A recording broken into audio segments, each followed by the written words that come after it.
Cuando iniciamos hace dos conferencias pasadas, las dos pasadas conferencias, el capítulo 13 del Apocalipsis, pudimos ver que el apóstol Juan, que estaba exiliado en la isla de Patmos, que actualmente se encuentra enfrente del mar Egeo, casi enfrente de la península griega o de Macedonia antigua, vio surgir del mar a una bestia que tenía 7 cabezas, versículo 1, con 10 cuernos. En sus cuernos tenía 10 diademas y sobre sus cabezas un nombre blasfemo. Hemos visto que en la Biblia las bestias simbolizan reinos y también reyes. Como ya vimos en Daniel 7, cuando Daniel ve 4 bestias que surgen del mar también, una con forma de león, otra con forma de oso, otra con forma de leopardo y la cuarta terrible que tenía 10 cuernos. Entonces más adelante lo vamos a ver en un momento. Daniel mismo recibe la interpretación del Espíritu Santo donde le dice, estas 4 bestias son 4 reyes. Por lo tanto la Biblia no nos deja a nosotros la libertad de interpretarla como a nosotros lo mejor nos parezca, porque la Biblia no es de interpretación privada. Tenemos que buscar que el mismo Espíritu Santo, que es el autor y el que inspiró las Sagradas Escrituras, sea nuestro maestro y Él sea el que en otros libros nos pueda ofrecer la interpretación. En el versículo 2 vimos también que esta bestia, todo esto es un repaso de la conferencia pasada, era semejante a un leopardo, sus pies como de oso y su boca como de león. Y en el capítulo 7, vayamos al capítulo 7 de Daniel, rápidamente, vemos las mismas bestias y los mismos animales surgiendo del mar. Dice en el capítulo 7 de Daniel, versículo 4, la primera era como león, versículo 5, la segunda era como un oso, versículo 6, la tercera como un leopardo. Y número 7, versículo 7, la cuarta bestia era espantosa y terrible. Vemos estos 3 animales, estas 3 bestias, que representan a 4 reinos, versículo 17 de Daniel 7, estas 4 bestias son 4 reyes que se levantarán de la tierra, y después recibirán el reino los santos del Altísimo. Y poseerán el reino hasta el siglo, eternamente y para siempre. Vamos a repasar con mucho cuidado esto, para que no se empachen, como decimos en México, que no se atraganten otros, y para que otra vez podamos poner en orden para entrar de lleno en esta noche a estudiar al Anticristo. En el capítulo 2 de Daniel hay un sueño de un rey, de una grande estatua, la cabeza de oro, el pecho y los brazos de plata, el vientre de bronce, las 2 piernas de hierro y 10 dedos mezclados de hierro con barro. Dios le dice a Daniel, la cabeza es Babilonia, el pecho y los brazos de plata representan a los medos y a los persas, que se unificaron para derrotar a los babilonios. El tercer imperio fueron los griegos con Alejandro el Magno, y las 2 piernas representan el cuarto reino o Roma. Y los 10 dedos de los pies de la estatua representan uno dividido.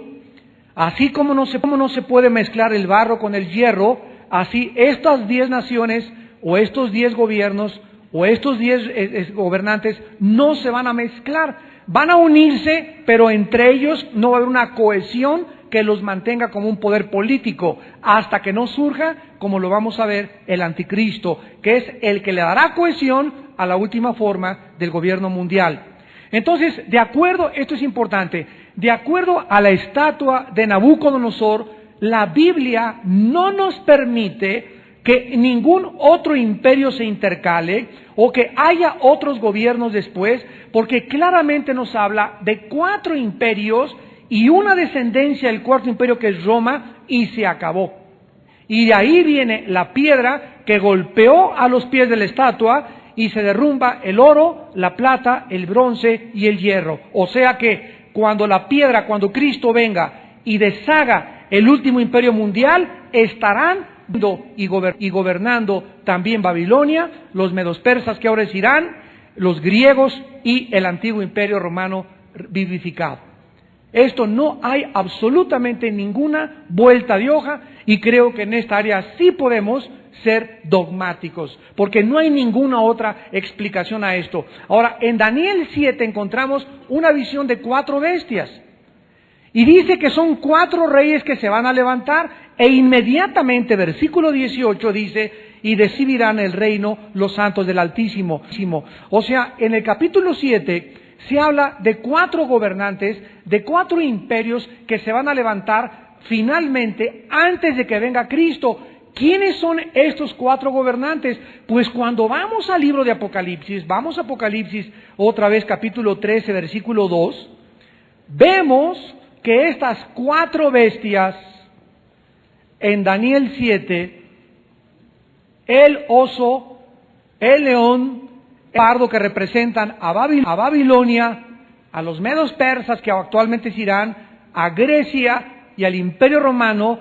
A estas 4 bestias en Daniel son 4, aquí en Apocalipsis las 4 se han unificado. Aquí ya no son 4 bestias, sino que son las 4 del pasado en una.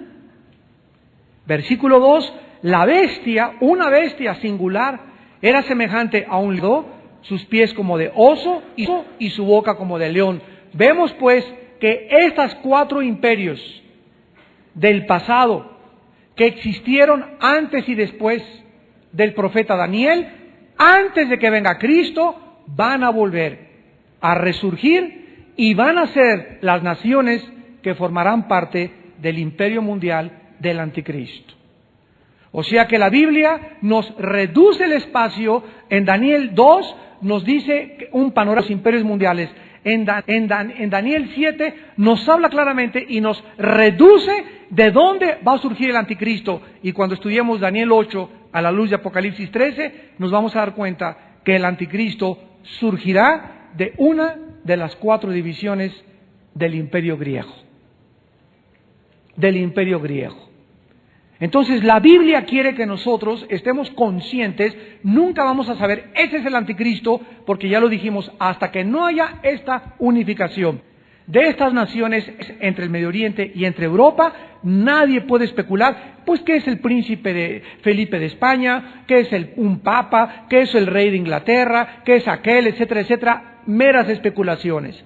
Lo mismo dijeron de Mussolini, de Hitler, de José Stalin, etcétera, etcétera, de Saddam Hussein. Nadie sabe ahorita quién es el anticristo hasta que no haya una unificación entre el Medio Oriente y Europa de 10 países, y el anticristo es el que firmará este tratado que vamos a ir desarrollando esta noche por 7 años de paz con la nación de Israel. Muy bien, vamos a ver en primer lugar que la señal en Mateo 24, que a Jesús le pidieron los discípulos, era una señal específica.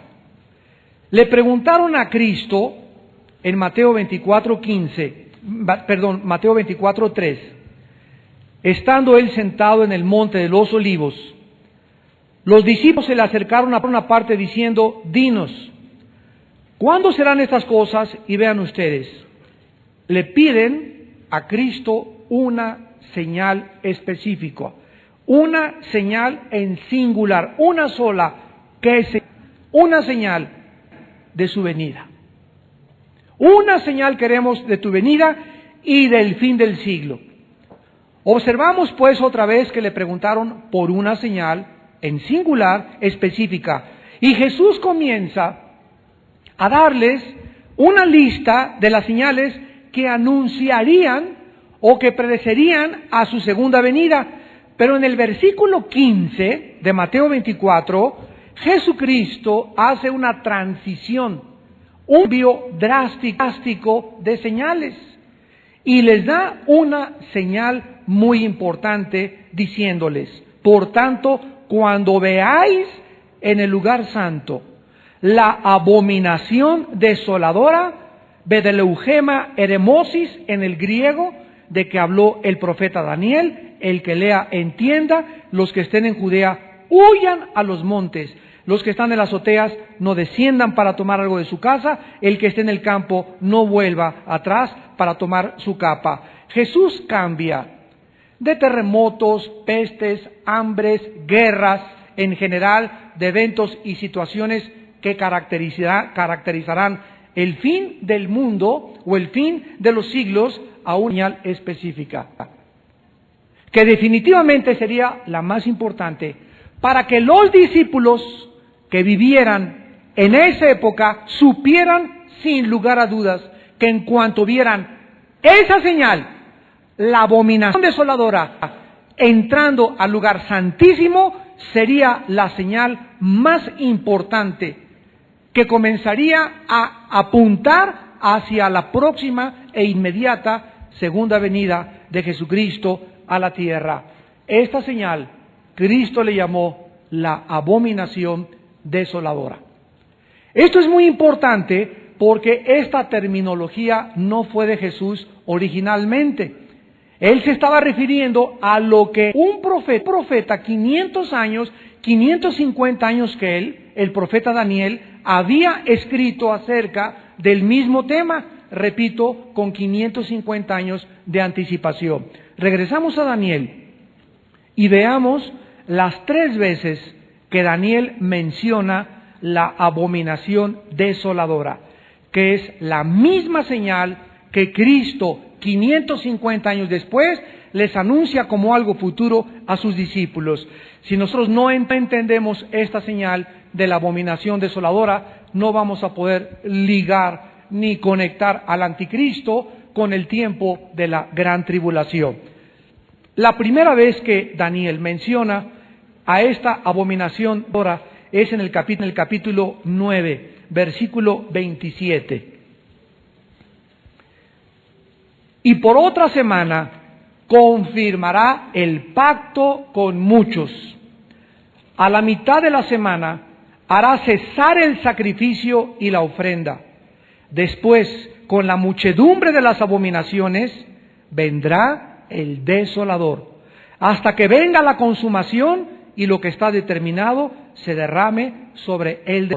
Vamos a leerlas rápidamente y después nos detenemos a estudiar cada una de ellas. La segunda está en 11:31, Daniel 11, versículo 31.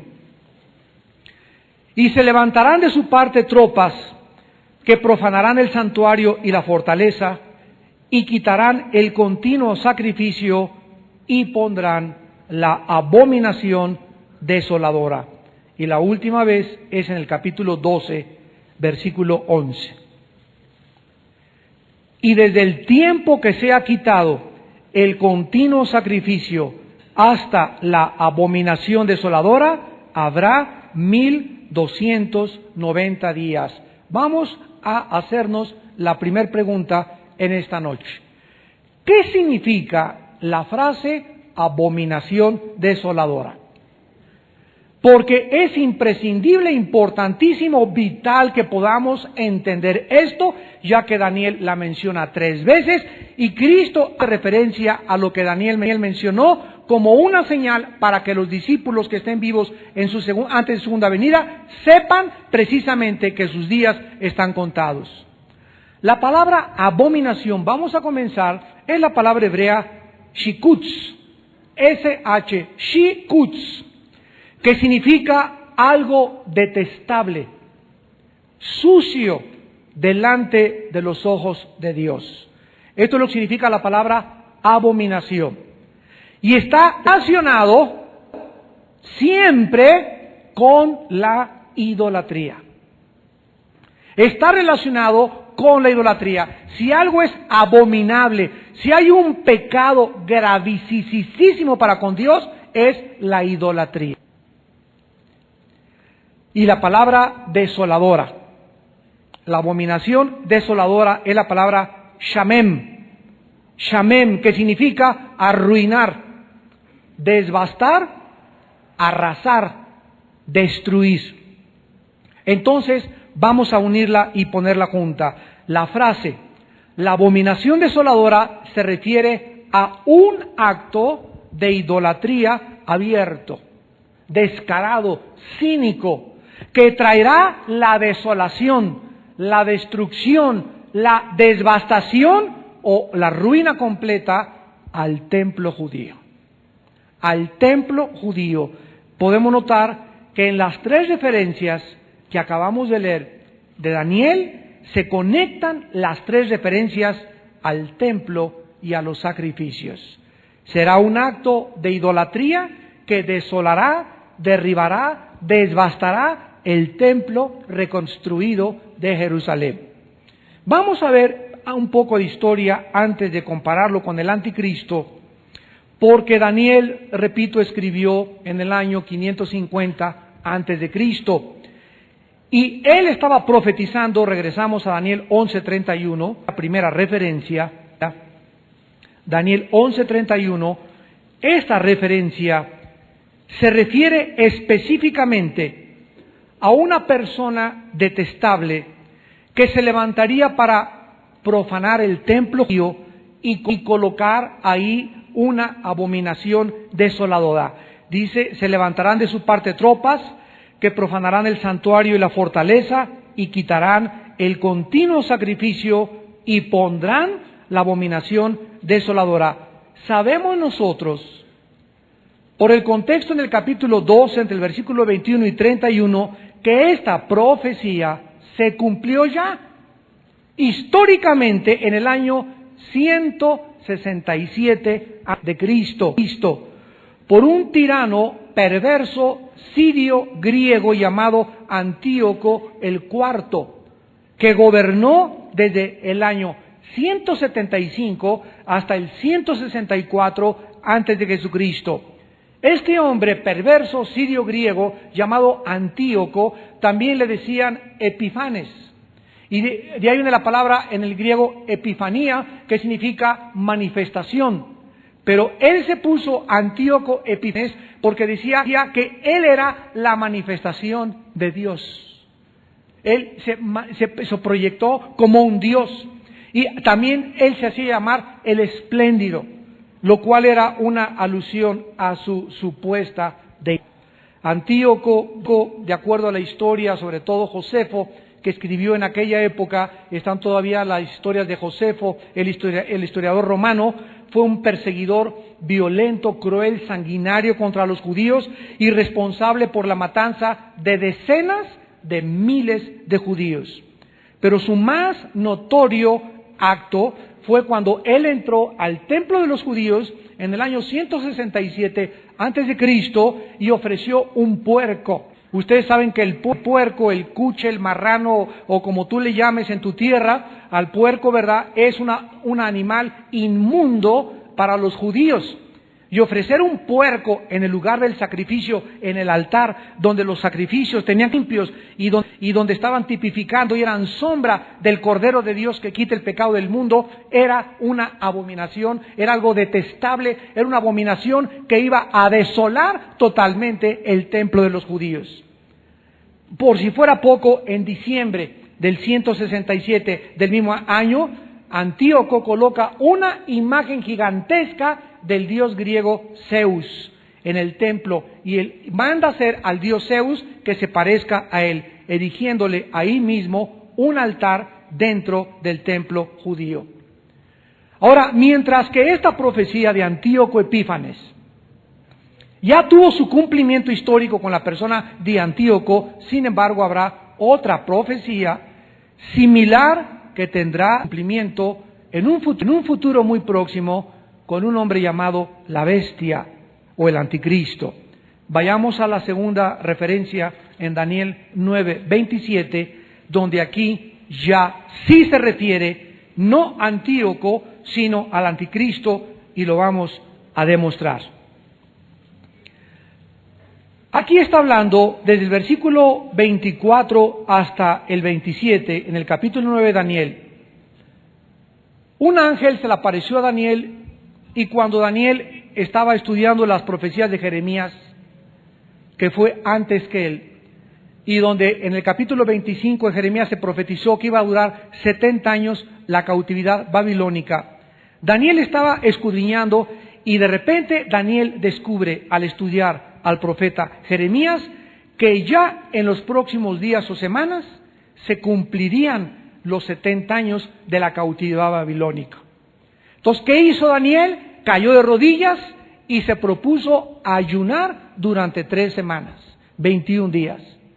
Y durante esos 21 días, ya vimos, hay una guerra en el espacio, en el cielo, donde un ángel de Dios es enviado a la tierra para traerle la respuesta a Daniel, porque en ese ayuno Daniel le preguntó, Padre Santo, ahora que se acabe la cautividad babilónica, ¿cuál es el futuro de tu tierra, Israel? Estamos en cautividad, vamos a seguir cautivos, hay un futuro para Israel, se restaurará el reino de Israel, ¿y qué será de tu santa ciudad, Jerusalén? Entonces Daniel estaba preocupado por 2 principales temas: el templo o la ciudad de Jerusalén y el destino, el futuro del pueblo de Dios, la nación judía. Bueno, ya después de la guerra que hubo en el ya lo hemos estudiado con detalles, ya llegó el ángel y entonces le dice a Daniel, versículo 24, 70 semanas están determinadas, subráyalo sobre tu pueblo y subraya santa ciudad. La profecía de las 70 semanas de Daniel están relacionadas con el pueblo de Dios, los judíos, y con la santa ciudad, Jerusalén. Los judíos tenían semanas de días, de 7 días, tenían semanas de meses y tenían semanas de años. Y de una forma increíblemente divina, inspirada por Dios, esta cantidad de semanas que son de años, la palabra Shabua, que se tradujo semanas, es 490 años. 7 por 49 nos da 490 años. Y desde que se manda regresar en Jerusalén, en Nehemías capítulo 2, en el año 404 antes de Cristo, por el rey Ciro de Persia, cuando da la orden de restaurar Jerusalén, hasta el domingo de Ramos, cuando Cristo entra en Jerusalén para ser aclamado como el rey de los judíos, hubieron exactamente 490 años.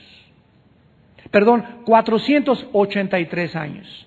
Y faltaron 7 años, o sea, una de 7 años, que es la que se considera en el Apocalipsis como la tribulación, la gran tribulación y la ira de Dios, que son 7 años o la 7ª semana de las 70 semanas de Daniel. Entonces ya los que están más o menos relacionados con la escatología y la profecía entienden lo que estoy diciendo. Bueno, entonces ya se le dice, ¿verdad?, todo lo que va a pasar con los judíos, y entonces comienza a hablar el versículo 26, después de las 62 semanas se quitará la vida al Mesías, el pueblo de un príncipe que ha de venir destruirá la ciudad, y versículo 27. Y por otra semana, o sea, ¿cuántos años?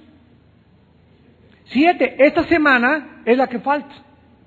Es la que quedó flotando en el aire. ¿Por qué quedó flotando en el aire? Porque cuando Cristo entró a Jerusalén y lloró, cuando le dijeron, Hosana, el que viene en el templo, en el nombre de Dios, Cristo llora ante Jerusalén, y Cristo en un burrito,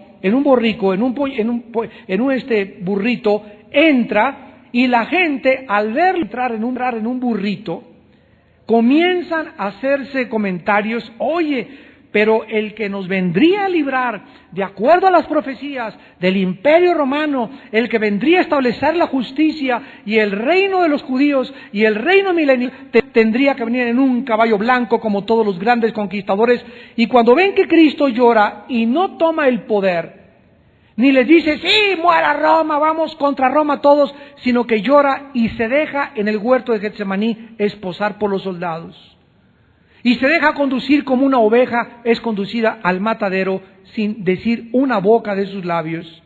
Y cuando es crucificado y no usa su poder para bajarse, y la gente le dice, bájate, si eres el Mesías. Todos estos eventos confundieron al mundo antiguo, principalmente a los estudiosos, fariseos, religiosos de la Biblia. Porque no podían entender que el Mesías actuara de esa manera.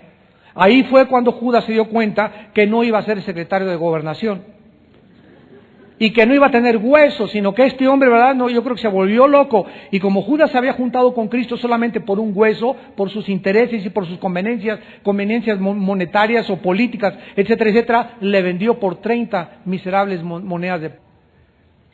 Entonces, al verse caer todo delante de sus ojos, comenzaron a abandonarle, y fue cuando Cristo les preguntó a muchos, ¿verdad? ¿Ustedes también me van a abandonar? Y Pedro le contestó, ¿y a quién otro iremos? Si solo tú nos has dado palabras de vida eterna. Esto sucedió días antes de que Judas traicionara a Cristo por 30 monedas de plata.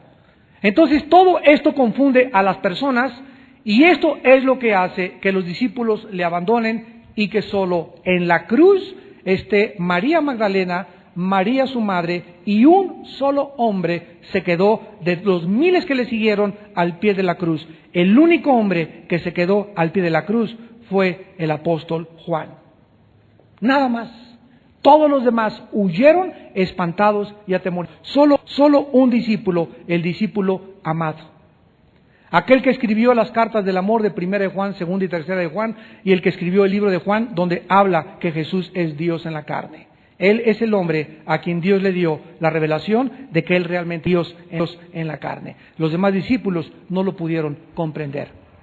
Entonces, todas estas cosas que sucedieron eran algo que hizo que los judíos, al decirle a Pilato que su sangre caiga sobre nuestras cabezas, de ahí Cristo, ¿verdad? Dice la Biblia que cuando murió se rasgó el templo, el velo del templo, de arriba hacia abajo, como diciendo, se acabó totalmente, ¿verdad? La adoración, los sacrificios, ahora hay entrada al lugar santísimo, sin ningún sacrificio, porque yo soy el sacrificio perfecto, y de aquí en adelante, Cristo dijo a Israel, tu casa ha sido desolada, porque no conociste el tiempo de tu visitación.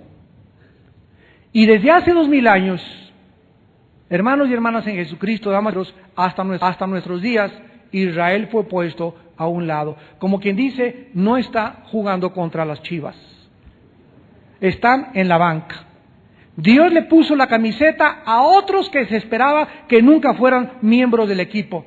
Y los demás están en la banca. Pero el hecho que estén en la banca, el hecho que Israel haya sido puesto a un lado, no significa que haya sido desechado para siempre, sino que están esperando volver otra vez, brincar y jugar el partido final, donde lo jugaremos posiblemente junto con ellos en la época antes de que Cristo regrese, porque dice Romanos 9, 10 y 11 que volverán a ser injertados en el olivo natural.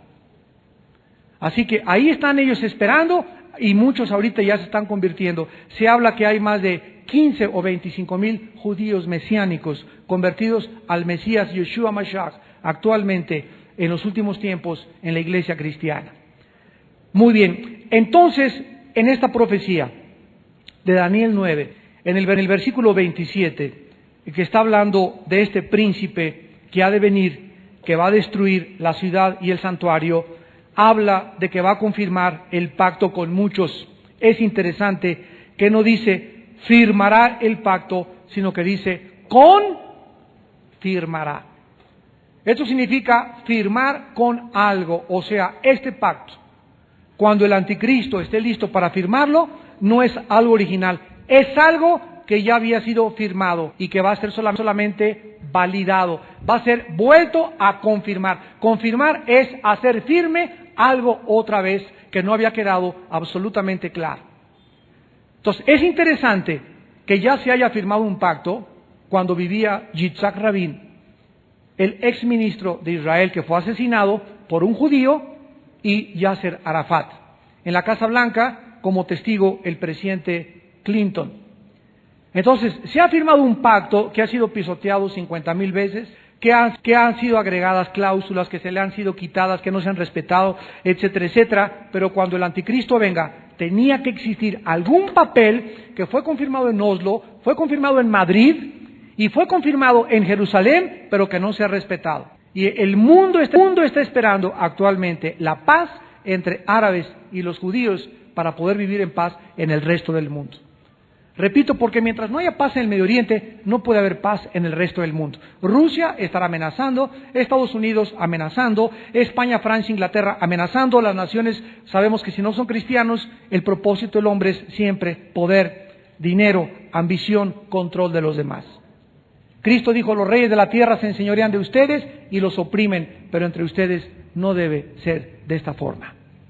Entonces, esta situación, el anticristo la va a confirmar, versículo 27, y a la mitad de la semana. ¿Cuánto es la mitad de 7 años? 3 años y medio. ¿Cuántas veces hasta este momento hemos estudiado en el Apocalipsis esta cantidad de tiempo? 42 meses, 3 años y medio, 1260 días, o tiempo y tiempos y la mitad de tiempo. 4 frases se utilizan o 4 formas de designar 3 años y medio, 1260 días, 42 meses, 3 años y medio, o tiempo y tiempos y la mitad del tiempo. Y esto es exactamente los 3 años y medio que al anticristo se le autorizan para gobernar el mundo. 3 años y medio, ni un año más, ni uno menos. Qué interesante que ese fue el tiempo de Cristo en la tierra. ¿Cuánto duró el tiempo de Cristo? 3 años y medio. Y el Mesías nos dio 3 años y medio de su vida, y el anticristo dará 3 años de su vida para devastar, desolar y destruir la tierra.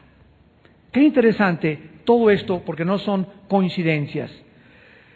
Muy bien, entonces, de acuerdo a Daniel 9:27, el pueblo judío va a quedar bajo un pacto con el anticristo, donde el anticristo va a surgir en Europa o en el Medio Oriente, y a los judíos les va a decir, a ver, Arafat, mira, vente para acá, Ariel Sharon, vénganse para acá. Les voy a firmar un pacto que garantice a ustedes, los judíos. Fíjense ustedes lo que va a hacer el anticristo. Nadie desde Abraham lo ha podido hacer. Desde Abraham existe el conflicto entre los descendientes de Ismael y los descendientes de Isaac. Desde Abraham. Es el conflicto de los siglos. Nunca nadie ha podido hacer la paz entre árabes y judíos. Es un conflicto étnico internacional, un fenómeno sociológico que jamás ha podido ser explicado por ninguna persona.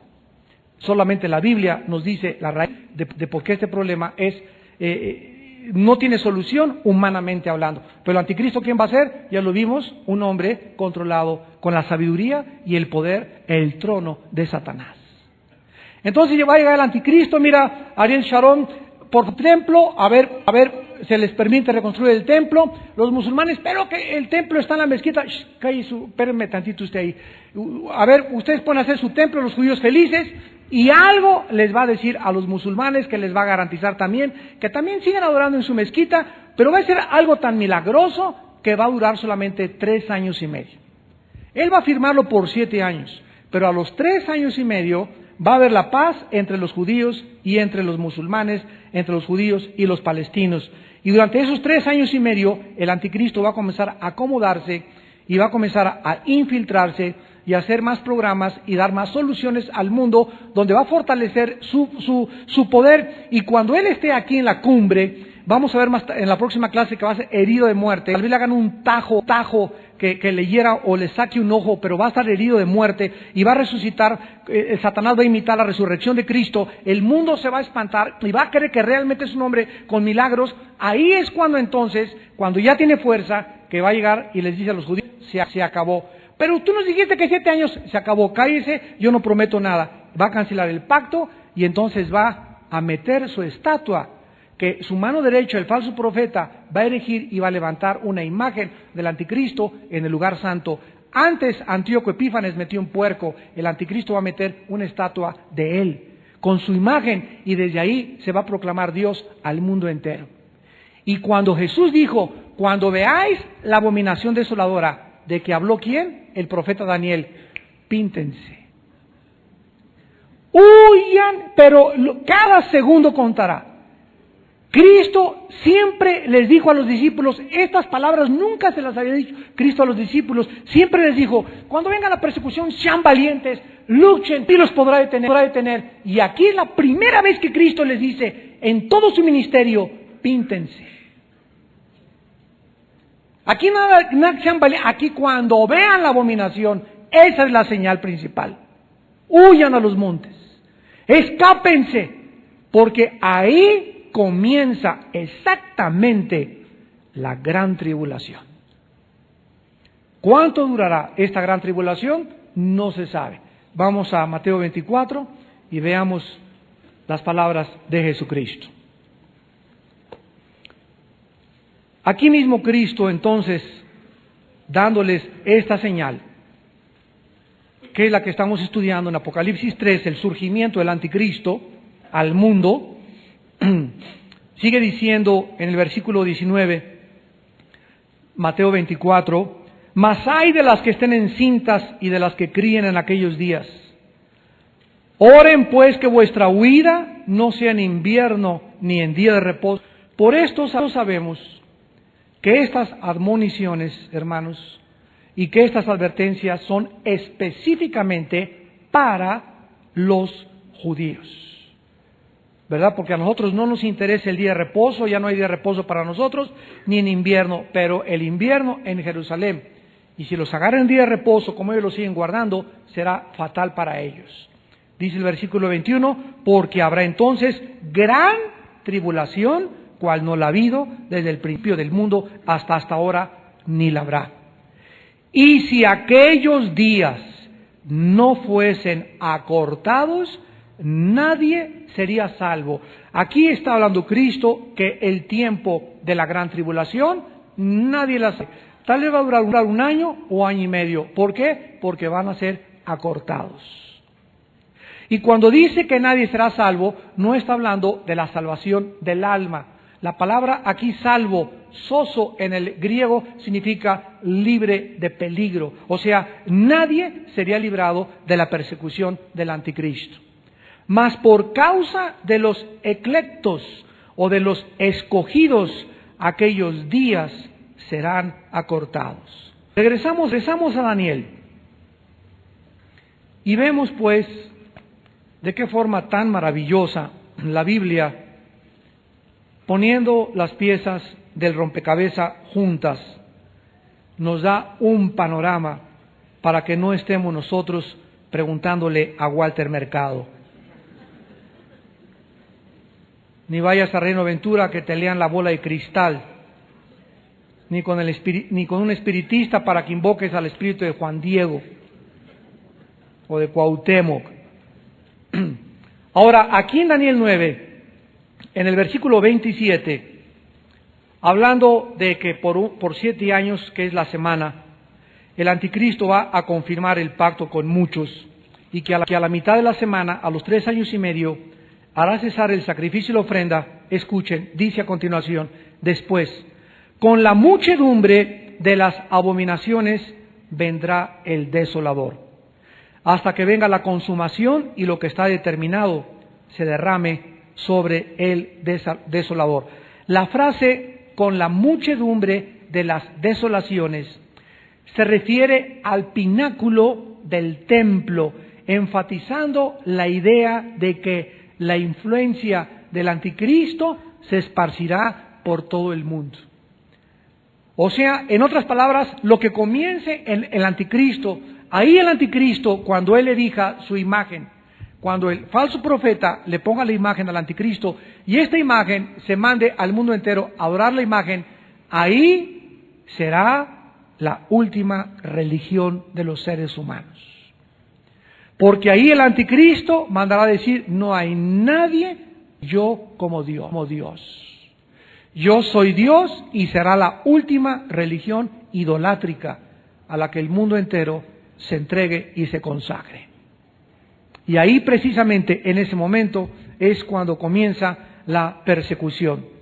Vamos a Apocalipsis 13 y veamos esta abominación que después vamos a estudiar con detalles cuando lleguemos a esa parte, pero vamos a leer un panorama rápido de esta imagen que el falso profeta, para seguir el hilo de esta clase. Dice en Apocalipsis 13, versículo 14 y 15, está hablando del falso profeta, del líder religioso, que no sabemos quién va a ser todavía, pero va a ayudar al anticristo a que el mundo lo adore. Y este líder religioso, dice Apocalipsis 13, versículo 14, va a hacer grandes señales, de tal manera que aún hace descender fuego del cielo a la tierra delante de hombres y engaña a los moradores de la tierra con las señales que se le ha permitido hacer en presencia de la bestia, mandando a los moradores de la tierra que le hagan imagen a la bestia que tiene la de espada y vivió. Este líder religioso ordenará hacer estatuitas por todo el mundo, y todo el mundo, en todos los mercados, en todas partes, en el internet, en los vía satélite, en las tiendas, va a haber estatuitas o imágenes de este hombre, el anticristo, y el mundo las tendrá que comprar y todos ellos las van a adorar. ¿Por qué? Porque en todas estas estatuitas estará en cada una de estas estatuitas cientos o miles de demonios. La Biblia nos enseña que un ídolo, ¿verdad? Yo puedo agarrar una piedra, no es nada. Dice en 1 Corintios 8, 1 Corintios 10, un ídolo no es nada. Pero fíjense, cuando una persona se acerca a adorar una piedra, un pedazo de madera, un pedazo de mármol, un pedazo de concreto, con la figura de algo o de alguien, en el momento que la persona le rinde a ese objeto que tiene ojos y no ve, tiene manos y no las usa, tiene pies y no camina, tiene corazón y no siente, no tiene espíritu, pero cuando el ser humano se acerca y adora una estatua, un pedazo de piedra, en ese momento los demonios entran y hacen que el ser humano sea engañado y le dan el derecho a los demonios de entrar en el ser humano y conquistar y cautivar su mente. Cegarle, ponerle una venda para que no le resplandezca la venda del Evangelio ni conozca al Dios vivo y verdadero.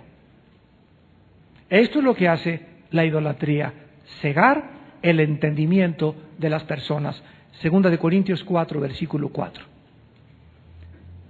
El Dios de este siglo cegó el entendimiento de los incrédulos para que no les resplandezca la luz del Evangelio de Jesucristo. Segunda de Corintios 3, 15 en adelante, mas cuando viertan el velo se les caerá de los ojos. No es hasta que yo me encontré a Cristo que, caray, yo estaba adorando eso. Dios mío, pero si yo era físico matemático, yo fui a la universidad, yo me consideraba una persona culta, ilustrada, hasta filósofo, y sin embargo yo me encontraba adorando un pedazo de madera que la misma gente lo construyó, un pedazo de estatua, un pedazo de piedra. Yo que me considero inteligente y racional, estaba adorando algo inanimado. Dios mío, ¿hasta qué grado la ceguera espiritual ha obscurecido el entendimiento de los incrédulos? 85 millones de alemanes le dijeron a Hitler, ¡Hi Hitler! Y estamos hablando de filósofos, de abogados, de doctores, de astrofísicos, de personas cultas. No estamos hablando de los chichimecas ni de los aztecas. Estamos hablando de 85 millones de alemanes que adoraron a un hombre como un dios. Estamos hablando de un imperio romano que a los césares les decían que eran dioses y los reconocían como dioses. Japón, toda su historia, los emperadores japoneses se dijeron dioses. ¿De qué nos asustamos? ¿De qué nos sorprendemos? Cuando la historia nos enseña que el hombre no aprende de la historia. Si algo nos enseña la historia es eso, que el hombre repite los errores de la historia del pasado. Y son fenómenos, ¿verdad? Vuelvo a repetir, que tienen su origen espiritualmente. Ahora, para terminar, de acuerdo a la Biblia, habrá dos elementos involucrados en la futura abominación desoladora. Ya lo vimos. Vamos a segunda de Tesalonicenses, capítulo 2. De acuerdo a la Biblia, habrá dos elementos principales involucrados o relacionados con la abominación desoladora. En segunda de Tesalonicenses 2, versículos 3 y 4, dice, nadie los engañe en ninguna manera, porque no vendrá, está hablando de la venida de Cristo, no vendrá sin que antes venga la apostasía y se manifieste el hombre de pecado, el antropos de amartia, el hombre de pecado, el hijo de perdición, el cual se opone y se levanta contra todo lo que se llama Dios o es objeto de culto, tanto que se sienta en el templo de Dios como Dios, haciéndose pasar por Dios. Esta abominación desoladora se sentará, como ya lo estudiamos, en el templo de Dios. Aquí lo confirma el Pablo. Y vemos pues que al principio de su conquista de Jerusalén, el anticristo se sentará en el lugar santísimo, dentro del templo, declarándose o declarándole al mundo entero, yo soy Dios. Y así, repito, impondrá la última religión del mundo. Pero alguien me puede preguntar, objeción, oiga Señor, ¿qué acaso las religiones no están relacionadas con Dios? Yo recuerdo cuando en una universidad me dijeron, mire, lo invitamos a que haga una conferencia, pero no nos hable de religiones. No, les voy a hablar del budismo. El budismo sí, ¿por qué? Porque el budismo es ateo. Pero está considerado una religión. Escuchen, el comunismo es ateo, el budismo es ateo y el ateísmo es ateo, y las tres ideologías son religiones. ¿Ven ustedes que ni siquiera hemos estudiado el concepto o la raíz etimológica de la palabra religión? Hablamos de religión y lo asociamos, no, esa es una religión, todo lo que sea con Dios o la Biblia es una religión, o con Mahoma, pero sin embargo la palabra religión es una ideología, donde lleva al hombre no solamente a Dios, sino crear una idea dentro de su propia filosofía, donde o el mismo hombre se deidifica o se hace Dios, porque si tú no adoras al verdadero Dios, tú te haces Dios. O sea, ¿quién es un ateo? Es una persona que se considera Dios. Se la pasa persiguiendo a un ser que dice que no existe, y se gasta toda su vida persiguiéndolo a una persona que jamás dijo que existía. Pero esa persona, en el momento de decir, yo no creo en ese Dios, yo pongo mis reglas, en ese momento te haces tú un Dios. Y ese es el gran error que existe. Gautama Buda, nunca creyó en un Dios. Él fue un ser príncipe muy rico que salió a buscar la causa del sufrimiento en su vida. El budismo es ateo. Entonces nos damos cuenta, ¿verdad?, que esta religión del anticristo, que será atea, donde él es el que va a imponer su nueva ideología, será la última religión del mundo entero. Y esto es precisamente lo que actualmente el mundo todavía sigue sin comprender. Y el segundo elemento relacionado está en Apocalipsis 13, versículos del 11 en adelante, cuando la mano derecha del anticristo, el falso profeta, va a recibir la autoridad para realizar grandes milagros y señales para adorar al mundo entero, y el mundo adore a la bestia. Su más grande engaño, como ya lo acabamos de leer, es la construcción o la edificación de una parecida al anticristo, y a la cual le dará vida. A la cual le dará vida. Esta imagen será colocada, repito, en el lugar santísimo en el templo, la cual será la abominación desoladora que habló el profeta Daniel.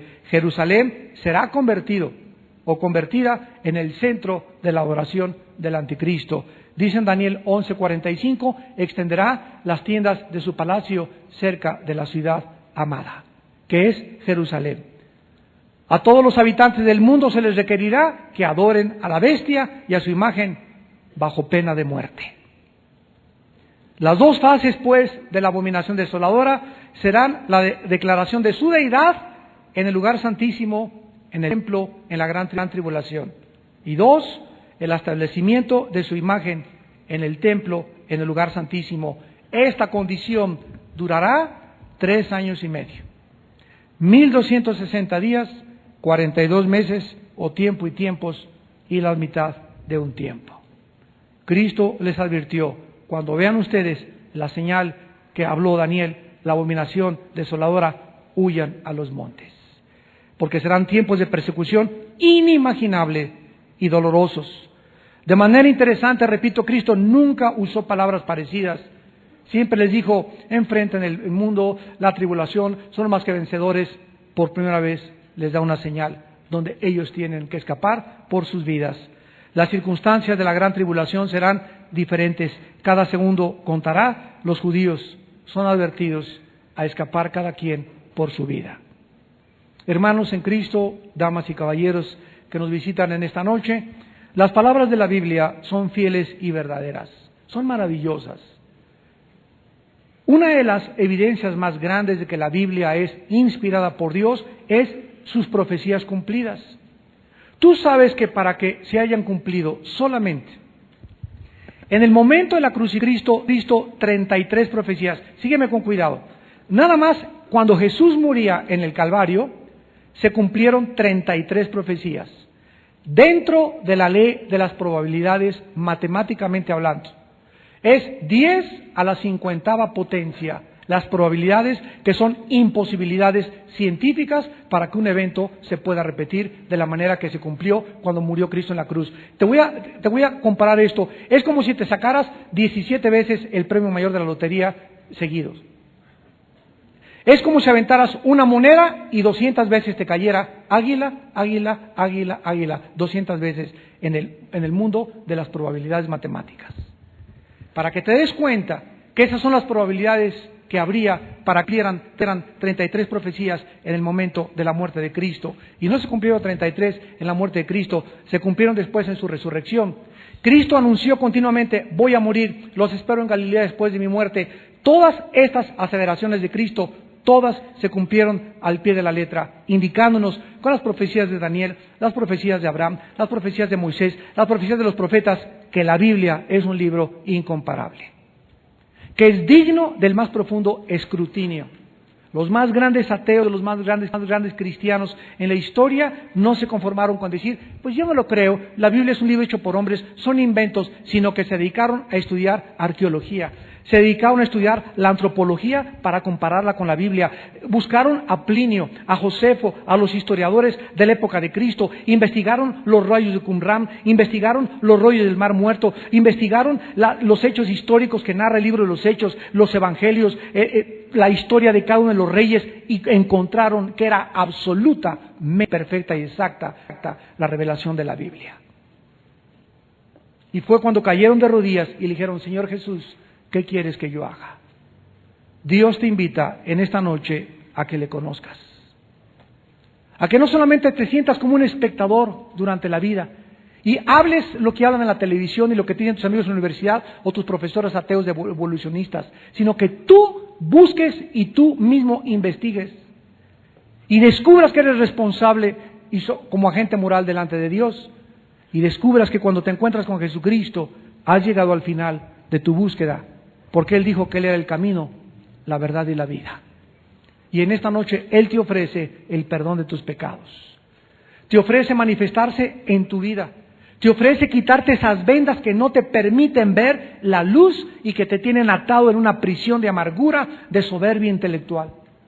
Para enseñarte que si tú le das la mano en esta noche, conocerás la verdad. Y cuando conozcas la verdad te hará libre. Oremos.